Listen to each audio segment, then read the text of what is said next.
నమస్కారం 108 టీవీకి స్వాగతం. హిందువుల ప్రధాన పండుగలలో విజయదశమి ఒకటి.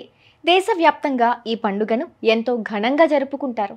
విజయదశమి దసరాగా పిలువబడే ఈ పర్వదినం ముందు 9 రాత్రులు దేవిని అత్యంత భక్తి శ్రద్ధలతో పూజిస్తారు.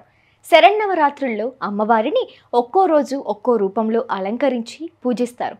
తొలి 3 రోజులు పార్వతిగా, తర్వాతి 3 రోజులు లక్ష్మిగా, చివరి 3 రోజులు సరస్వతిగా ఆరాధిస్తారు. నవరాత్రుల్లో దేవిని పూజిస్తే 10 జన్మల పాపాలు తొలగిపోతాయని ప్రగాఢ నమ్మకం.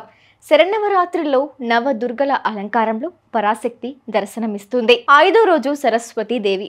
శరన్నవరాత్రుల్లో మూలా నక్షత్రానికి చాలా విశిష్టత ఉంది. జగన్మాత చదువుల తల్లి సరస్వతి రూపంలో దర్శనమిచ్చే రోజు. బ్రహ్మ చైతన్య స్వరూపిణిగా సరస్వతిని పురాణాలు అభివర్ణించాయి. శ్వేత పద్మాన్ని ఆసనంగా అధిష్ఠించి వీణ, దండ, కమండలం, అక్షమాల ధరించి అభయ ముద్రతో భక్తుల అజ్ఞాన తిమిరాలను దూరం చేస్తుంది. త్రిశక్తి రూపాల్లో సరస్వతి 3వ శక్తి రూపం. సంగీత సాహిత్యాలకు అధిష్టాన దేవత. ఈ తల్లిని ఆరాధించడం వల్ల బుద్ధి వికాసం, విద్యా లాభం కలుగుతాయి. 108 టీవీ తరపున మీకు, మీ కుటుంబ సభ్యులకు విజయదశమి శుభాకాంక్షలు.